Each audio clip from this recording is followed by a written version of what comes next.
ẹ káàbọ̀ sórí ìkànnì wọn fọbalẹ̀ fún dáadáa fídíò tó ń ṣe ẹgbẹ́ wa a sì máa pílẹ̀ fún ẹ̀wọ̀ ẹ̀wọ̀n àkọ́kẹ́ fìdílé àbí kẹ́ fìdílé ẹ̀kọ́ kẹ́ máa bá wa ká lọ bọ́ ìtúpẹ́ ẹ̀pẹ̀ àṣírí nínú fídíò ẹ̀wọ̀ gẹ́gẹ́ bẹ́ẹ̀ tí mo pé táwọn bá ti rí àwa kì í sọ ẹ̀wọ̀ ẹ bá wa subscribe kí lè máa jẹ́ àǹfààní kọ́ńtẹ́ẹ̀tì wẹ́lẹ̀ lágbo òṣèré ẹ̀wọ̀ láìfò papọ̀lọpọ̀lọpọ̀ jù fídíò náà rèé ẹ̀ka sojú abẹ́ ń kó.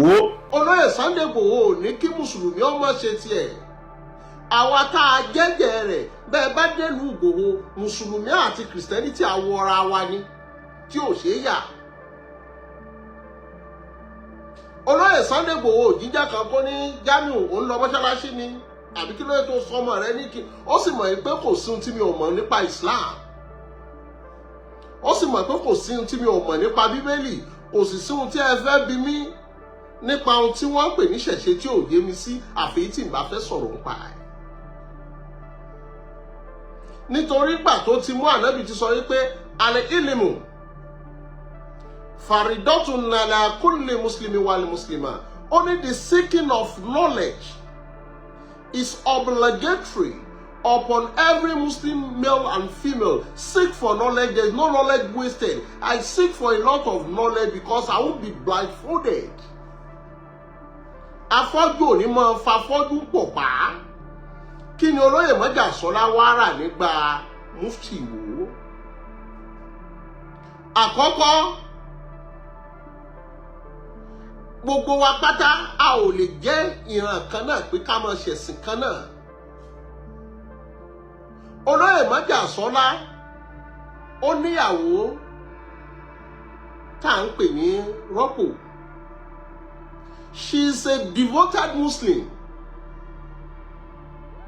She goes to Mecca, observe the Salat, and never discriminate any religion. Àmẹ́ni tí ò bá mọ olóyè Sunday Igboho mo máa ń wo olóyè Sunday Igboho gẹ́gẹ́ bí wípé Ọlọ́run dá láyé ọ̀tọ̀ lọ́nà wo jẹ́ wá já ọ. Do you know every Thursday ni wọ́n máa ń sọ odidi alukurani kalẹ̀ nínú ilé olóyè Sunday Igboho? Likewise àwọn kan náà máa wá ṣe láàárọ̀ Friday ní every blessed weeks tí wọ́n ń ṣe tí ó sì dira wọn lọ́wọ́ tí ó sì sọ wípé tàlùkùránì yìí báwo ni fẹ́ni tí ó bá mọ̀ bọ́n bá sì dàbí rọ́ bóyá ó bá ti dé every Thursday tí wọ́n bá ti bẹ̀rẹ̀ kí n mọ lọ live kó o mọ̀ rí pé ṣé bí wọ́n ṣe ń ṣe rèé. nítorí èmi ọmọ tẹ́ ẹ jọ dàpọ̀ ó pààyàn ọ̀pààyàn ní Mọdákẹ́kẹ́ ó ṣe kínní kí ló dé tànàbì fi àdá àti kùmọ̀ jagun. ogun ò rí bí iyán ogun ò rí bí ẹ̀kọ́ kí ló dé tí Islam fi gbòòrò ànábì jagun ní ogun Húdù sọ́sọ́ fún ọ pé wọ́n ń ju ẹyin síra wọn ni. gbogbo nǹkan tá a bá fẹ́ jọ́ bàjẹ́ àjà lógun ni. ọ̀pọ̀ èmi kàn rí mufti wo yẹn gẹ́gẹ́ bíi pé ó ń ṣe lára lẹ́ni tí ò ní nǹkan kan bọ́ ọ dàpọ̀. He has nothing to do with you. You have your own life to live. Likewise he has his own life to live. mo wá rí kóòtù kan tó sọ pé those people who blackmail you, abuse you, don't see them as your enemy. They are the one promoting you for others to see. Likewise, they have a gain. Whenever they are blackmailing you, insulting you, they have a lot of followers. Bọ́ bá ṣe wáàsí rẹ̀ ò ní rìn. Àmọ́ bọ́ bá ti mórúkọ Sunday Igboho mọ́, it go to a wider range. He's trying to tap from the glory being given to Sunday. That is what trying to. Nígbà tí wọ́n ní ká ṣe sámà lọ́jọ́ Friday, wọ́n ní ká sọ nǹkan tó bá pé ká kọ́ àwọn èèyàn ní fíkìú àgbọ́yé ẹ̀sìn, ká ṣe wáàsí, ká sọ̀rọ̀ nípa ànábì kí Islam lè dóko sí ohun tó bí útúbà lọ́jọ́ Jímọ̀ wípé ẹ fi ọ̀nà mímọ́ Ọlọ́run túmọ̀ mọ́ àwọn èèyàn kó máa jẹ́ rántí láàrin ọ̀sẹ̀ kan ẹ ṣe wútúbà fún wọn ló fi jẹ́ rákà méjì. àwọn ará wọn jununun fununun afọ́nufọ́ra náà mọ̀ comment ó mọ̀ wípé à ń lọ sóko wípé Yorùbá fẹ́ máa parun ni àdísísì ní ó bọ̀lọ̀ wátọ̀m mínàlẹ̀ ìmà kéèyàn nífẹ̀ẹ́ ìyá rẹ̀ ara àgbàgbọ́ ni ṣe nífẹ̀ẹ́ ìyá yín lẹ fẹ́ máa tà wọ́n fáwọn Fúlàní ẹ jẹ́ ayọ̀ ọ̀tọ̀ ni there is difference between religion and tradition. Our tradition is to wake up to lie down and greet your parents. Our tradition is a tribal mark. Our tradition is quite different from religion. We are grouping it together. That's why we have a lot of misunderstanding. Being a warrior, wọ́n jẹ́ jagunjagun, ìyẹn ò sọ de lẹ́sìn ṣẹ̀ṣe. Nítorí Yorùbá fẹ́ kan tẹ́lẹ̀ wọn lẹ́sìn. Yorùbá kò sí tí ń jẹ́sìn ṣẹ̀ṣe. Kírísítẹ́nì ló lẹ́sìn ni wọ́n fi ń lọ chọ́ọ̀chì níjọ́ Jímọ̀ ni wọ́n aláwọ̀ fẹ́ ṣèsìn. Gbogbo ìgbà ni wọ́n ní lọ pàfọ́ọ̀mù sọ̀láàt. Oríran Yorùbá kò lẹ́sìn. Ohun tá a máa ń ṣe náà ni wípé bó la ṣe fẹ́ wò ó ọ̀sá wò ó ìwòrìwò ètùtù la máa ń ṣe kò wá sẹ́sìn tí ò ní bó ṣe ń ṣe ètùtù. We can call the Christian own offering. Ọ̀ká pè ní ìdámẹ́wàá láti jẹ́ pé gbogbo tó bá ń ṣe ṣó ń yọ òróòro kúrò ń bẹ̀. Òróòro babaláwo àbí Yorùbá òun ní ètùtù kótù kó bà. Àmọ́ gbólóhùn ètùtù ó dàbí èdè tí ó jìnnà sétí wa tẹ́bá ní kò fẹ́ jó òun ló bí ẹja ṣe sàrà tá a bá ṣàdúrà tá a ṣe sàrà bí babaláwo bá kí fá títí tí wọ́n ní ẹ ṣètùtù nítorí a máa bíbí dànù. Ọ̀nà mẹ́ta ló mọ́ wá ṣiṣẹ́ sí inú kó ṣiṣẹ́ ẹsẹ̀kẹsẹ̀ tàbí kó ṣiṣẹ́ ọjọ́ iwájú tàbí kó dínà yàjálù ìbú tó fẹ́ ṣe àmọ́ láì lágbọ́yé àwọn nǹkan yìí ní àdísì fi ní fárí fún ní kọ́bùlà anta abuduni know me before you worship me. A lot of people don't understand the religion. Islam is an misunderstood religion because atakallamu al-lughatul arabiyya. Mákàn wọ ẹlòmíì lórí social media ìwọ tí làákàyè ò tó ìwọ náà wúyàn níwọ̀n tó yẹ kó jókòó síwájú mi kí n mọ ọkọ ní gbogbo nǹkan ní Bíbélì fi ní inú mi dùn nígbà tí mo gbọ́ pé ara ẹja lọlé Olúwa.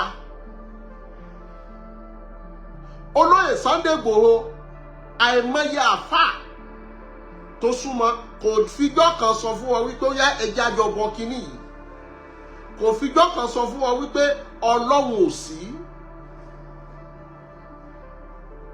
Ọlọ́run bẹ gbogbo nǹkan ní ọmọ ní Ọlọ́run ló lẹ̀mí mi lọ́dọ̀. Ta wá lẹni Ọlọ́run. A lot of people don't understand what life is all about.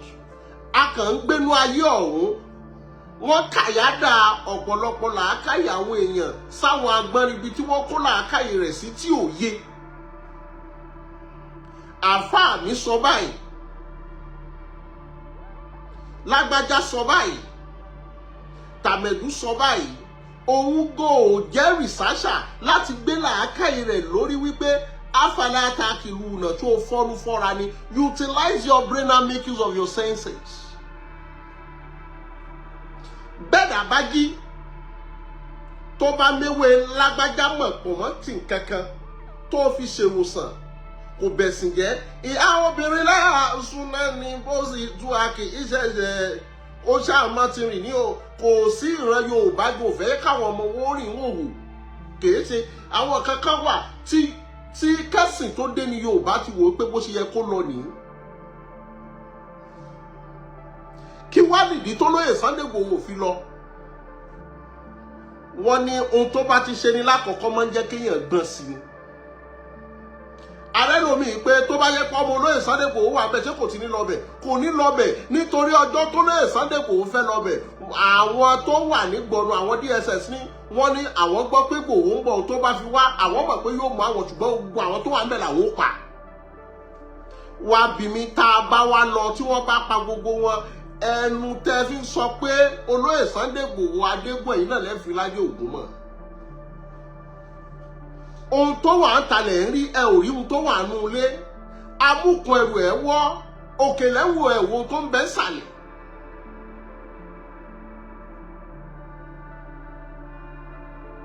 ló fi jẹ́ pé bí wọ́n ti ń pè làwọn yẹn náà sọ ohun tí wọ́n fẹ́ because a lot of them are monitoring what is all this banditry or kidnappers are monitoring all Olóyè Sunday Igboho social handles, even monitoring me. ṣe rò pé gbogbo ẹni tó wà ń bíbà ìtajọ wora wa la nífẹ̀ẹ́ ara wa ni. mo kí bàbá mi Almahdi TV Sheikh Alhaj Abdulhakeem command. bàbá yìí understand ohun tí wọ́n ń pè ní Islam ṣùgbọ́n ọ̀pọ̀lọpọ̀ wọn understand ohun tí wọ́n ń pè ní Islam. àwa sọ Islam yẹn di kèéta. látijọ́ tí ẹ ti gbólóyè Sunday Igboho ṣó wọnú mọ́ṣáláṣí kan lọ nàáfà kan jáde rí pé mọ́kìrùn. inú ilé olóyè Sunday Igboho ilé kejì ilé kẹta mọ́ṣáláṣí wà ń bẹ̀. àwọn àfà every Thursday wọ́n tó bá fẹ́ já mi nírọ́ wá bí aago 8 sáago 9 jọ Thursday ó bá àwọn àfà tí wọ́n ṣàdúrà. ọ̀sẹ̀ọ̀sẹ̀ ni wọ́n ń sọ Kùránì kalẹ̀ ń bẹ̀. àmọ́ a lot of people are daft. ọwọ́n sọ olóyè Sunday Igboho ó pààyàn Mọdákẹ́kẹ́ ó ṣe kínní. tẹ́rí àwọn kankan mọ́wọ́ ẹ̀ mọ́ fẹ́ yẹ kéèyàn kọsẹ̀ lára Ọlọ́run ànábì ò pààyàn kó tó di pé Islam gbòòrò.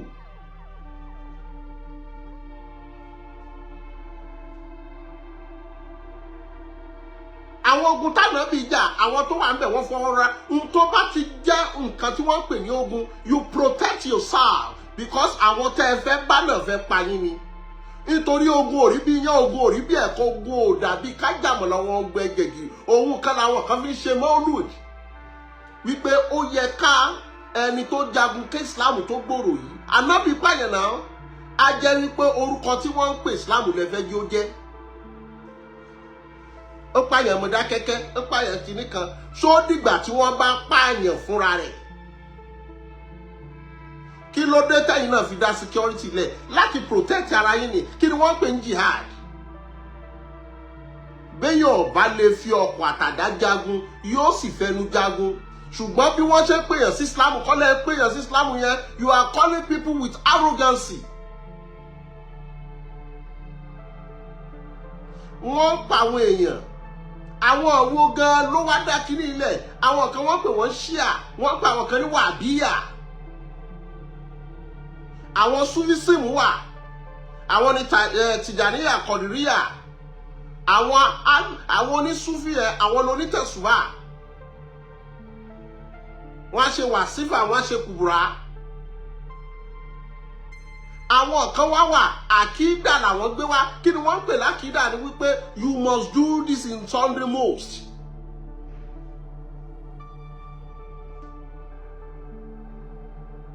ló fi jẹ́ pé àwọn countries kan wà àwọn àkídà yẹn ló ń da inú ìlú wọn rú nítorí ayé ti kú òpin dandan gbọ̀n you can't explain everybody to become what you want them to become. We are civilized.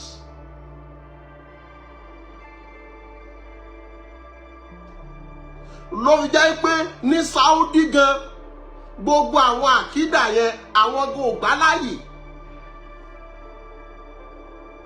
nítorí wọ́n mọ̀ pé gbogbo ibi tó bá wà ó máa ń destabilize ìlú ni.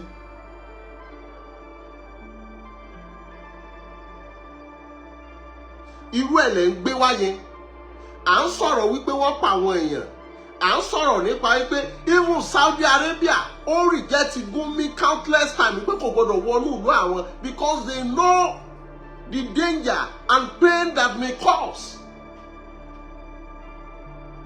Tá a bá ti wá sọ̀rọ̀ gbogbo yín ẹ̀rẹ̀ Sunday Igboho, if Sunday Igboho doesn't move forward, if you know you can do it, then move. There is no proportion in it, it's a matter of choice. Sunday Igboho did his own willingly to his own tribe. It's not under most, he must. If Sunday Igboho is not doing it well, move and leave the battlefield.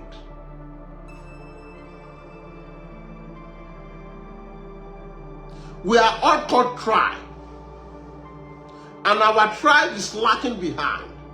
Our tribe is being kidnapped. Sunday Igboho is not a king, and he is not the leader of the Yorubas.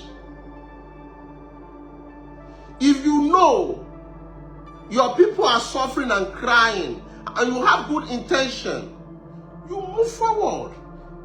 There's no alarm of cursing or abusing or demoting, abusing, accusing, all sorts of names. GBOGBO ẹrù gbogbo wa ni. Olóyè Sunday Igboho tá a bá gbàgbé ní 2021. He did it with annoyance. On my fatherland, anybody can be kidnapping and slaughtering the people. Èèyàn mélòó la rí lọ́jọ́ tí gbogbo ẹ̀ tí wọ́n pa Agbara pọ̀, tí wọ́n pàmọ̀ pọ̀, tí wọ́n pèrò pọ̀, tí wọ́n mú olóyè Mọ́jàsọ́lá pé kán pa. No amount. Back then, the governor was part of those who signed to execute him.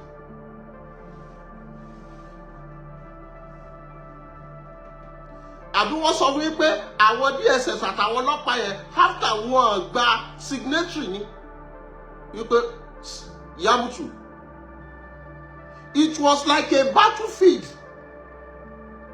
Tí ẹ bá ṣe pé ẹni tọ́lọ́hun fẹ́ kó sì ní nǹkan ṣe láyé. A ti mọ̀ sọ pé let's make a 2-minute silence for our hero that gone. Bá a ṣe réyàn lọ́jọ́ tó lóye Sunday Igboho ń jẹ̀rora láwọ́ àbúrò àtàwọn ọmọ òní rẹ̀ nìkan. Kó má bàa dà bẹ́ẹ̀ lẹ́fí rémi náà lẹ́gbẹ̀ẹ́ wọn gbogbo ìgbà kìí ṣe pé mo dilẹ̀ tó bẹ̀ yẹn. Láti mọ̀ wò pé check and balance ká mọ̀ checkmate pé yàrá ẹ mọ̀ ṣe lè eléyìí ẹ ṣe ẹ mọ̀ ṣe lè.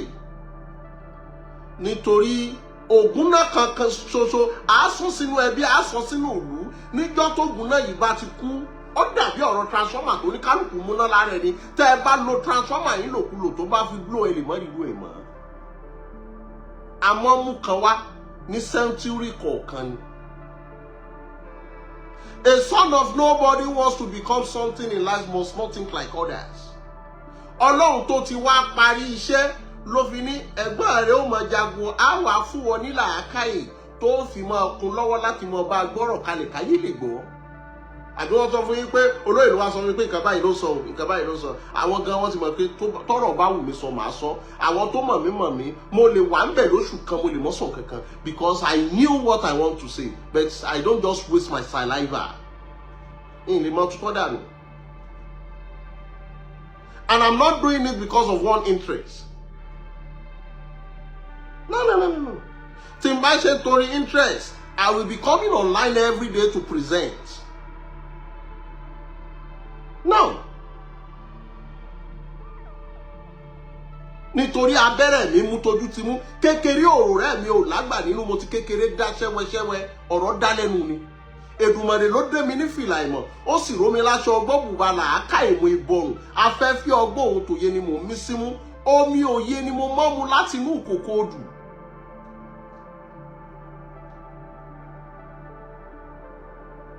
Ẹ wá jẹ́ àwò bó bá jẹ́ ọkọ tiẹ̀ lolóyè Sunday Igboho ṣóòtù ni ó sún síwájú. Ọ̀pọ̀lọpọ̀ ọ̀rọ̀ ṣe sọ lórí social media láwọn ọ̀rọ̀ tó farasin. Ìjàmbá tó débò olóyè Sunday Igboho kìí ṣe kékeré mo rí àfáà kan náà kò tiẹ̀ ládàá àfáà kan náà bàbá tí ó gba gold. Olóyè Sunday Igboho Mo fẹ́ fún ẹ nímọ̀ràn. You have his number. You do come here countless times. Why don't you come? Ẹ fi ń gbé viewers lọ ni. Ẹni tá a bá nífẹ̀ẹ́ á pera wá kọ̀kọ̀ ni kì í ṣe ní ẹ̀ka mọ̀ fashion yàmọ́ra wá ń ta gbangba. That is not advice. You are just trying to show a good Samaritan to the public. Why when you are not? Ọ̀fẹ́ báyọ̀ sọ̀rọ̀ ń wá sórí mídíà. Ṣé ibẹ̀ nílé rẹ̀? Ṣọ́ mọ̀ pé ayé lòun bá sọ̀rọ̀ ẹ̀ kò ń ṣẹni tó fẹ́ bá sọ̀rọ̀. Ìyàwó rẹ̀ ṣe ọ̀nù lé olófẹ́ bá wí òun wá sórí social media. Don't you know that you are just joking? I will never listen to olólùfẹ́ wọn á jókòó wọn á bára wọn sọ̀rọ̀ ń dà kọ́ńkọ́. Àwọn ọmọ pé kíní kan nígbè yìí náà lémi àti ẹnìkan. Àwọn à ń ṣe ẹ̀ ń bá sọ̀rọ̀ ó ti dán lóhùn. Ẹ̀yin ọmọ gbólógbò tó súnlẹ̀ bí ọ̀lẹ ọgbọ́n inú ẹ̀ pé gbèje. À ń gbọ́ tara àta tí wọ́n mọ bí wọ́n ṣe dọ́dún ẹ̀. À ń bọ̀ sí. Are you getting my point? Yóò bá ní téèyàn bá sọ ohun tó fẹ́ gbọ́ mọ́ dá lóhùn kó mọ́ bá ṣàfikún ariwo. Ẹni tó fẹ́ báyọ̀ sọ̀rọ̀ tí ó tún wá máa ní ẹ bá mi ṣíà ẹ̀ ẹ má bá mi ṣíà ẹ̀. Kí ló ń bọ́ ṣíà? Tọ́rọ̀ kan bá dà yín pọ̀ tẹ́jọ fẹ́ yanjú sórí online ẹ ti jọ yanjú ẹ̀. Tèbẹ́ mọ bẹ́ẹ̀ o ti ń pè. So I see it as an avenue people to look at you as you are a good person. Kábàárà aṣọ tọrọ mo sì kọjá no ẹ̀yin náà mọ̀. Àṣàjẹmọ̀sẹ̀ ni mi aṣòṣàlódò mọ́bẹ̀rù.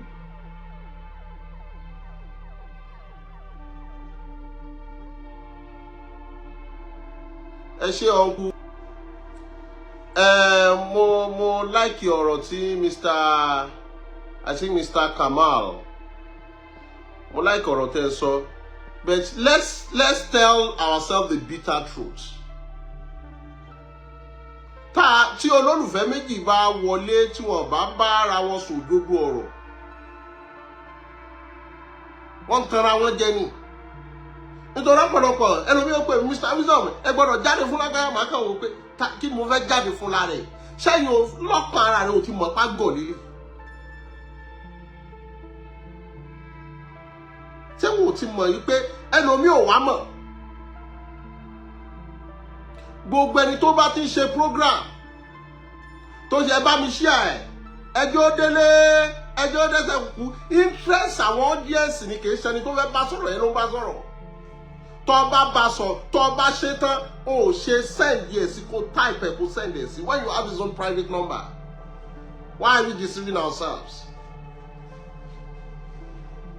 For people to watch you and believe you are a good Samaritan, that you don't need all that. We are all growing older.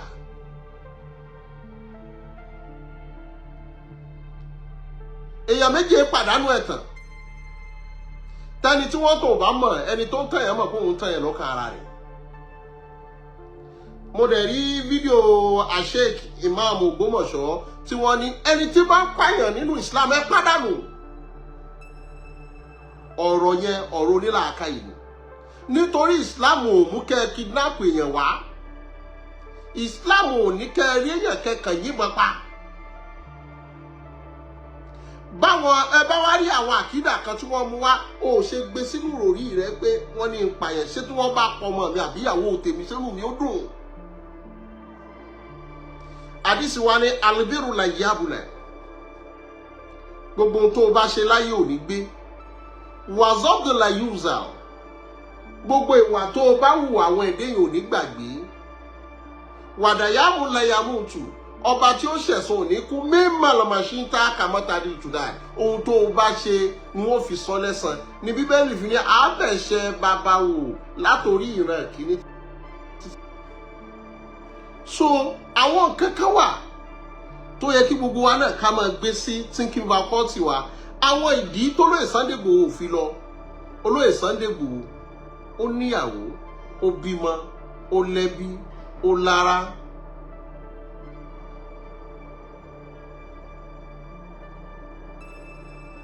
Kọ́sì kọ́ọ̀sì yìí ẹ jẹ́ kọ́kọ́ gbé sentimental religious kúrò.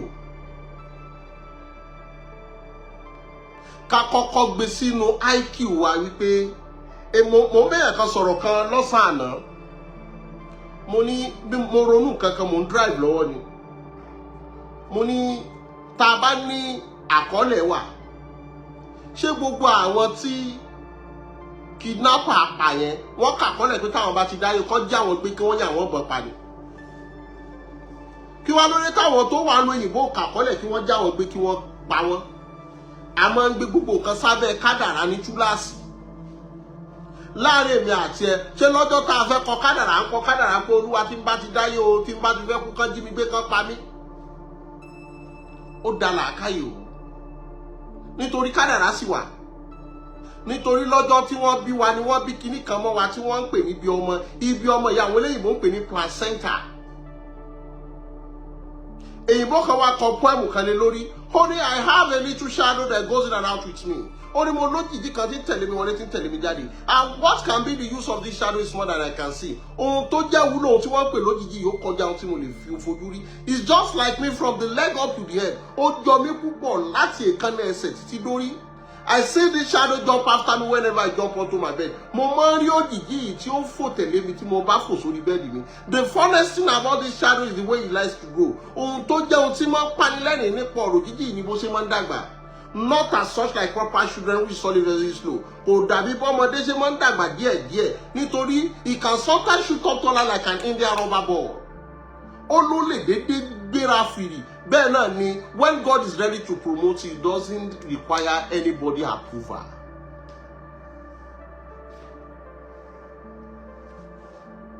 Ní Yorùbá fi ní ayé àkàtán láyé ayé tá a ká tí ò kún wọ́ àkámọ́ra tá a dà síwájú tó tún kún gbogbo ayé bọ́lọ́run bá ṣe tán tó fẹ́ gbẹ̀dàgà it doesn't require anybody's approval. Mo lè kéré lójú ṣùgbọ́n I run helter skelter seeking for a lot of knowledge.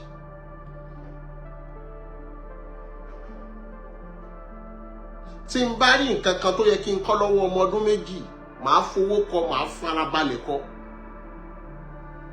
nítorí ó ti di tèmi nìyẹn ò lè gbà padà mọ́. So kí ló bí gbogbo nǹkan yìí? You have never had a part with him. And Sunday Igboho has never made any publicity and tell you there's nothing like religion.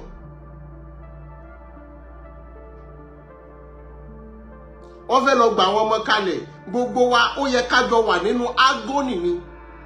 Ká má gbé sínú pé kàdárà lọ́wọ́ akàkàdé àwọn kankan wà kìí ṣe kádàrá àwọn kankan wà kò sì kan Ọlọ́run. Yeah, I know what I'm saying. Kò kan Ọlọ́run nítorí ó ti fún wa ní làákàyè tá a fi ṣe. Egbò mú ọ lẹ́sẹ̀ ó wá ní la ilaha illallah. No, it doesn't require prayer. Àti fún àwọn kan làákàyè láti make research pé irú oògùn wo ló lò sí. Kò ní dàdúrà. Irun rẹ̀ kún kò ní dàdúrà. Àti fáwọn kan làákàyè bí wọ́n ṣe mú clipper àbí blade tí wọ́n lọ fi jẹ́ pé youth lè kí mọ́tẹ́mọ́yìn ṣá gbogbo ẹni abá ti fún làákàyè àti fún gbogbo nǹkan. Làákàyè wo láàfin lọ gbà wọ́n kalẹ̀ ló kù kó àwọn kankan wà kò kàn rẹ̀ sìn.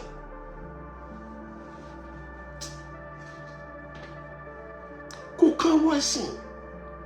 Because at times social media máa kàn wọ́n lómi pé ó jẹ́ àríbí làákàyè ọ̀pọ̀lọpọ̀ ṣe rí. A lot of people are just fortunate. This thing called brain is not there. They don't use it. Wọ́n sọ̀rọ̀ bí ẹni tó kọ̀ jálẹ̀ mọ̀ pé sọ̀rọ̀ ló sọ. Even Mecca, Agbara Aswad, tá a mọ̀ sí Blackstone, Mecca is being protected by a full arm. Ṣe nílé Ọlọ́run ní ká jùlẹ̀ fọ́lọ́run. Àwọn Amẹ́ríkà ni wọ́n protect ibi kan tá à ń pè ní Káàbàdọ́là. Ṣe nílé Ọlọ́run ní Ọlọ́run mọ̀ pàǹkan rẹ̀ mọ́. no a wò pé làákà ìwo là á lò tá a fi mọ promote bíbà yìí làákà yìí kì í ṣọ̀rọ̀ ẹ̀sìn tá a bá wò àwọn kan mọ kírun àwọn kan dùn owó mọ ṣọ́yàn ṣáwọn tí wọ́n ń ṣọ́yàn yẹn ṣáwọn ọ̀tọ̀ Ọlọ́run ni wọ́n ní lò làákà yìí rẹ̀ a lo àwọn yẹn wípé ẹ dáàbò bo àwọn eléyìí kí wọ́n mọ̀ kù síbi tí wọ́n ti ń sin náà.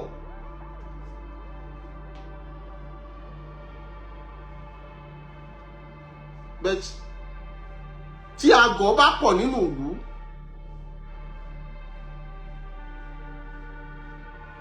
òpònú náà mọ ríra rẹ̀ lọ́ba Yorùbá fi ní àìpé mítìnì olòṣì ni ò jẹ́ amẹ́ni alága àṣẹ tọ́ sí. Bẹ́ẹ̀ bá pe mítìnì àgọ̀ ẹ rí ẹni tí ó jọba láàrin àwọn òpònú. Àgọ̀ sì kọ́ làákà ẹ̀. Bẹ́ẹ̀ lómi bá ti rí pé àgbàlagbà lèèyàn ó ti bìlíf pé gbogbo nǹkan ló ti mọ̀. Yorùbá tó ní a kì í dàgbà sí ohun tá a bá mọ̀ nǹkan wọn mọ nǹkan sọ. Gbogbo òjíṣẹ́ tá a dá wá sáyé a fool at 40 is a fool forever. Wọn àpọ́mọ 40 ọdún tí wọ́n fi bẹ̀rẹ̀ ṣe òjíṣẹ́. Ọmọdún mélòó ni Jésù 30 something. Ọmọdún mélòó ni Ànábì 40 something. They've started the work. Níjọ́ tí Ànábì fẹ́ lọ gba àyà àkọ́kọ́ yìí pé ikra bí ìsìn rọ́bìkà lẹ́sẹ̀ àlà. Ọmọdún mélòó ni Jésù orí ìtẹ́ ló ti ń ṣiṣẹ́.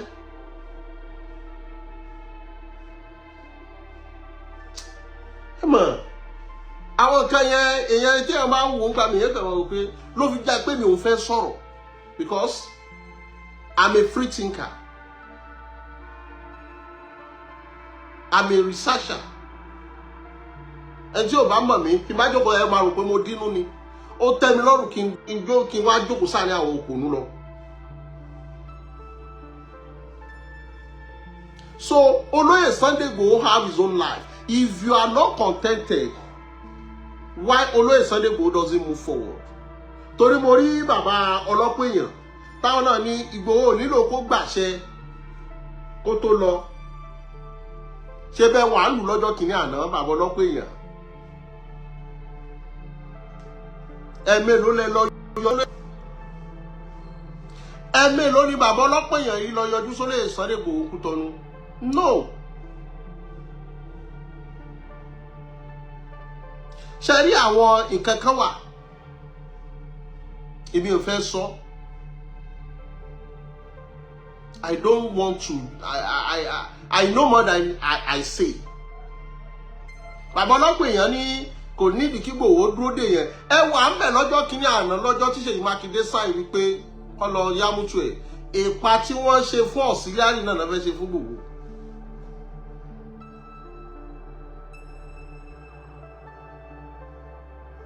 Ọ̀gẹ̀dẹ̀ ló sì wo kòkóyè kó tó dígí burúkú.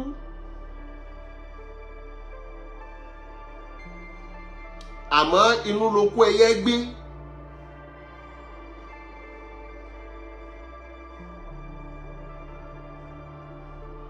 So ẹni bá fẹ́ síwájú kó síwájú. Táyé bá ń sọ fún ọ pé bẹ́ẹ̀ tí ẹ̀ rí kò ní gbà. Ayé náà ni ó bu pé àṣejù rẹ̀ pọ̀.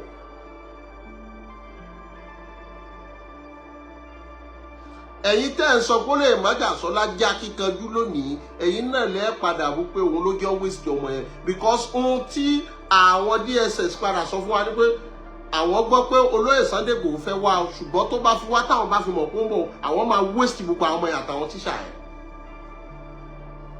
Wá bí mi tá a bá ṣàyà gbàgbà lọ tá àwa ráwọn ọmọ yẹn gbà wá kódà kí gbogbo Fúlàní àwọn báńdíìtì tí wọ́n ṣiṣẹ́ yìí kí wọ́n bá pa wọ́n tán. Ẹ̀bùwà ni Yorùbá fi ní àìláṣọ lọ́rùn pàká. Ó tó àpérò gbogbo ọmọ eriwo. Ọ̀sáwò ìwòrìwò ohun abádìjọ wò gẹ́gẹ́ ní gún. Àjọ wò ibi àbájọ gbàdé. Àkùkùjọ ọmọ wò kárí lọ́jọ́ kìíní àná tó lóye Sunday Igboho dìde gbà náà tá a ti mú kínní látòkè. Nítorí Yorùbá ní àtọ̀nà jíjìn lò lójú jíjìn ti mẹ́kù sùn tá a bá mu kò ní rámpà kó báyìí. ó ti rápà báyìí ó ti wá di ọlọ́mọ òrọ́mọ aláyé òráyà ìgbà táwọn kéékèèké gbọ́mọgbọ́mọ la máa ń gbọ́ nígbà táwọn kéékèèké tá a bá gbọ́ pé èèyàn kú ká tún tó gbọ́ ó mọ́ tó bí ọdún mẹ́ta àbí ọdún kààbọ̀ àìgbọ́ pé èèyàn kú lónìí nísìn ìjẹta wọ́n sì pè mí pé èèyàn kan kú èyí mo ti gbọ́ pé èèyàn kan kú ikú yẹn asaf kò ó dàbí lọ́mà pé èèyàn ṣé lágbájá ti jẹun láyé ìgbà kan tí wọ́n bá ní wọ́n jíyàn gbé ẹ̀mọ́ bó ló ṣe ní bọ́n bá ní wọ́n jíyàn gbé ẹni ẹ̀yìn kò ní béèrè ẹni bó lọ ṣe gbé níbo náà ti gbé ẹ̀ ní béèrè full details pé àwọn olójọ́ da business pọ̀ nítorí tí wọ́n bá jíyàn gbé nígbà ẹ̀mọ́ gbé pa ṣé èpo ṣe wrong deal ṣé kí ló ṣẹlẹ̀ kò sí gbogbo ìyẹn mọ́ àti believe pé nítorí olè tó fẹ́ tẹ́ ẹ bá watch olè ò pọ̀ mọ́ ń gbòòrò nítorí tó lè bá fẹ́ jalè tó bá délé ihun tó bá lé yín náà lẹ́fun ní òkú àmọ́ bí wọ́n bá fi léyìn kan jí gbé wọ́n lè demand 100 million a sì láàdí ìjọba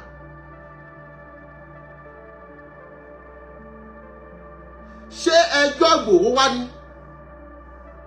Ìgbòho has tried his own best that is why gbogbo lọ́balọ́ba ohun tẹ́ ẹ bá fẹ́ ní kájọ fẹ́ wọn fẹ́ ọ̀lú òǹdarí ta ní ọ̀bọ̀jú ṣé bí ẹ ṣe fẹ́ káàrin rèé ẹjájọ ọmọ rìn bẹ́ẹ̀ lọ ọmọ pé kú tí ọba pani tó bá ṣì ní fìlà ọpẹ́ lè yóò dà á ẹ jẹ́ ká yin ọfà ká yin òǹtàfà ká yin ojú tó sí ọ fàdọ́dún ẹranko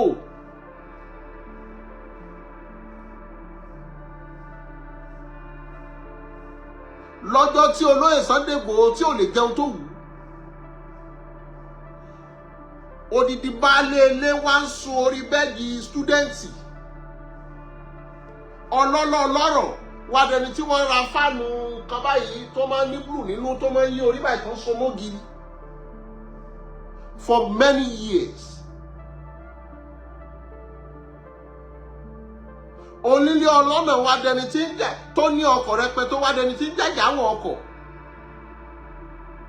ẹ bẹ̀rù Ọlọ́run ẹ bẹ̀rù àtúbọ̀tán ẹyẹ Ìgbòho ekiri kan ó pa àmọ́dá kékeré gẹ́rù lùmọ̀ọ́kù sọ̀rọ̀ ẹ bá làákà yìí akọbí mo fẹ́ máa ń fẹ́ yìí ṣèlọ mi ò ní lọ́lọ́ ẹja tó lọ tí ò dé sàlẹ̀ omi mi ò ní lọ́lọ́ kọ̀ǹkọ̀ tó lọ tí ò dé sàlẹ̀ odò òun ọba rí ọwí òun ẹ bá rí ẹrù àdìsá ti yanrí tiẹ̀ látòdì ọ̀run ẹni tí ọba dùn mọ́ nínú kó forí sọlẹ̀ kó kú yángayángá mo dúpẹ́ lọ́wọ́ ẹ̀yin tí a jọ ń wò láti ìbẹ̀rẹ̀ mo dúpẹ́ lọ́wọ́ gbogbo ìfẹ́ tẹ ẹ ní sí wa tẹ ẹ fi sọ pé àjọ wà ní Ọlọ́run ò ní fi yín lẹ̀ ṣé bóun rèé àìmọye mítìnì tó ń lọ ṣebí àwọn àti IG ni mo tún post láṣàárọ̀ lẹ́yìn àwọn kan ní AI ni tó bá mọ bó ṣe lè wò ó tí wàá fi mọ̀ bóyá AI ni go and generate it so jàmbá tà fún